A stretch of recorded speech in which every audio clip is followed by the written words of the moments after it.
Hello and welcome to Tabletop 24. I'm Alan. I'm John. And I'm Brian. And welcome to another episode of We'll Play Again, where we take a look at games we have played with a focus on how soon we will be getting them back to the table with ever-increasing collections and the fact that time can be precious, so would we play again? Today we've got Nine Worlds. It's a game from Medusa Games. It's area control with action point movement.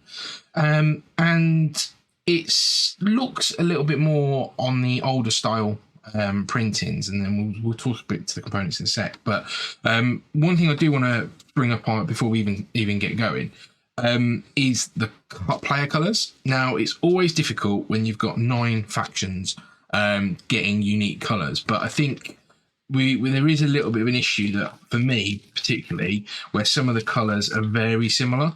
Now, you're not going to be playing with all colours on the board at the same time, but I think it is quite clear to point out, and you can mitigate it, and you can you don't have to actually play with the colours that you've got on the boards and stuff like that. But I think just one point I wanted to get out to start with is the player colours. But other than that, sort of component wise, I like the components. I think they're good enough for the game. The faux glass plastic chips are quite nice. They suit the game well, and they give it kind of an abstract-y feel. You could have figures for each different faction, but then production costs increase. And if if you had a Beowulf figures for your Beowulf album or a Freya out figures for your Freya, that would mitigate some of the color differences, I think, because they would all be different rather than the same shape. And I'm colorblind, and some of the tonality within the chips is quite bad. And it's one of the reasons I kind of always play yellow, because it means I can always see what tokens I've got. But yeah, so the blue and the purple for me, and the red and the pink were so similar, it were indistinguishable. But yeah, I like the game, and I like the nature of the components fit it very well. I think it just gives it kind of a timeless abstract-y feel. Yeah, I think the timelessness is interesting. I thought the same. I mean, it's skinned as Norse mythology, and it does that really well. But it could have been anything. It has the same sort of feel as ancient games that the Romans might have played. Mancala, even backgammon. You're moving chips around, you're controlling areas, you're moving into other pots. And I thought that you could have this in almost any theme, really, or even no theme at all. I quite like that, actually. yeah, and I think for me this is very much a macro battle game.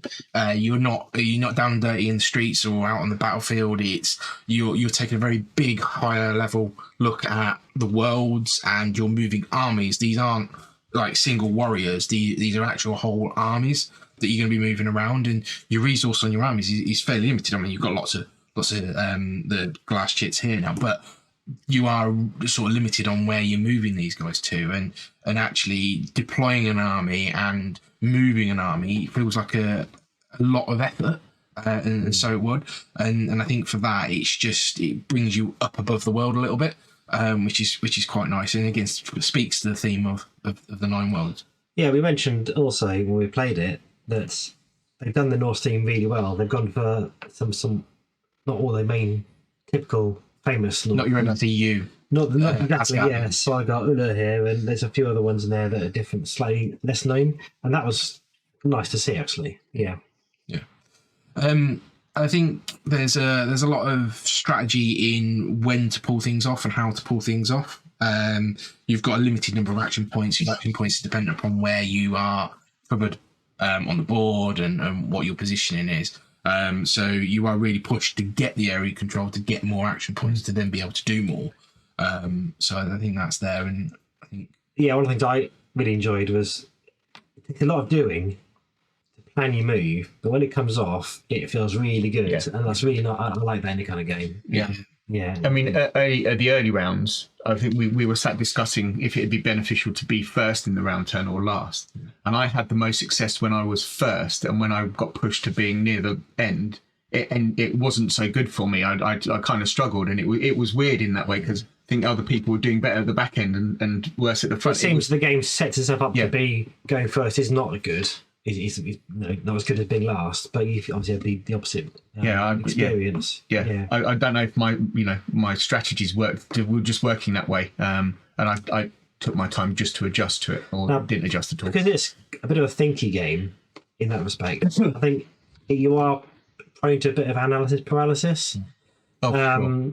And because the game, you can't quite predict what's going to happen before your round comes round again, because other people influence the game so much, and they can directly attack your pieces through their actions and through their cards.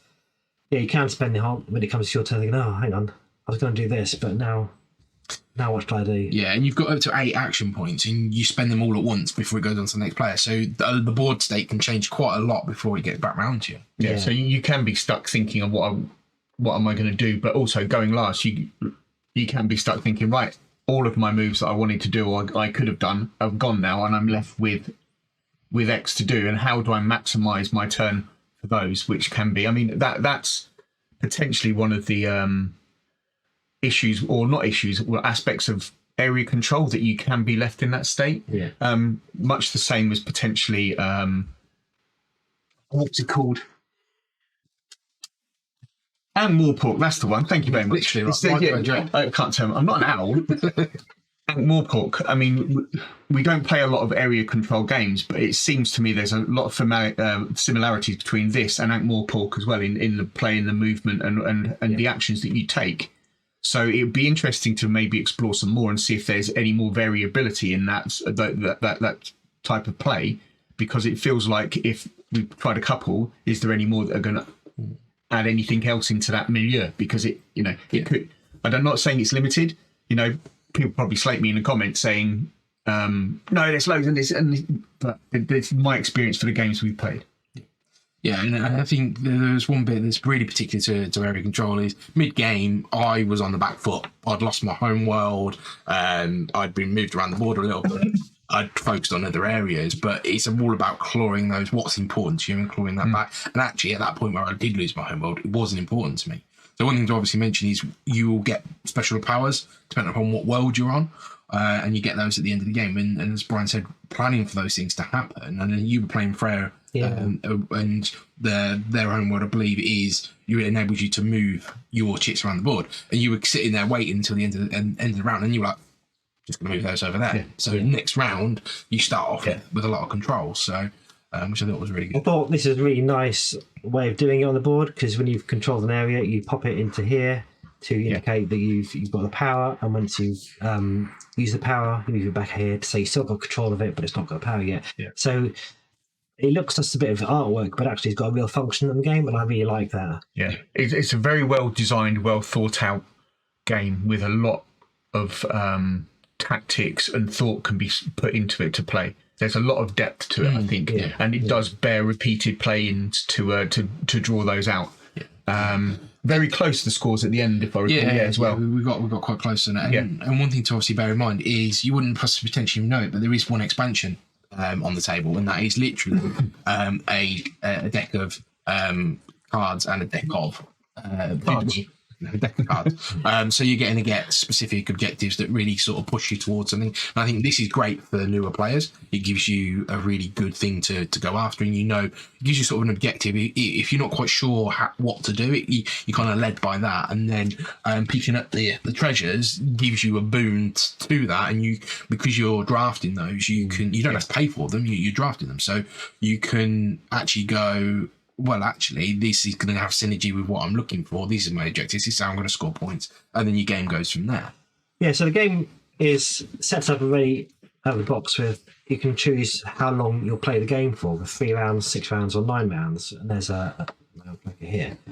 What we found is that the scoring is kind of slow to start off with. I think if you're not playing with these expansions, you'll need the 9 rounds to get a decent sort of score and feel like you've done the board. But once the expansions come in, you get these points earlier, so you can shorten the game, basically. It allows you to shorten the game. Yeah. One of the things I thought after the teaching, the first time we played it, it was like going places like, right, what's going to be, a lot of games have meta games, and there's opening bids and gambits that can improve games. And this is very much one of those. I think that, again, that repeated playing will pick those up. But it was just like, right, that might be good. That might be good. Here we go. Let's see. And I think the first time we played it, the couple of rounds, everybody was just like, getting the feelers, and it was quite interesting, because it was like, but by the end of the round 6, I would have liked it to have gone on a bit longer. I think I really would. I think it maybe ended too soon for me, but I thoroughly enjoyed it. Thoroughly enjoyed the plays. Yeah, I think there is a second expansion coming out, I believe around June time, speaking to Richard Denning at Aircon. If you haven't done so already, go back and check that video out.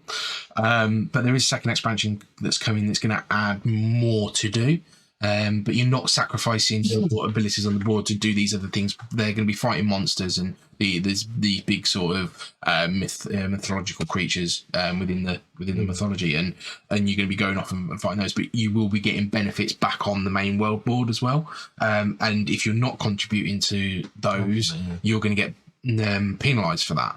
So it adds another layer of area control, another layer of it, and I think at the same time still quite tight within the game itself. So stay tuned for that, and hopefully I think that's going to be at UKGE. So that'd be great there. Medusa obviously will be there, so check that out. Tear down, moving it, everything like that. It's fairly quick and easy. You pick up your kits, put it all back in your bag, throw it back in the box, and you're done. And I think to reset is probably even quicker. So being at that sort of hour to 90-minute play time, and I think you could get that under that with a bit more practice. I think it's a game that could come out 2 or 3 times in a night, quite quickly. And you'd be raring to go, and you might have just missed out on a victory, and you go, right, okay, let's go again because I want to.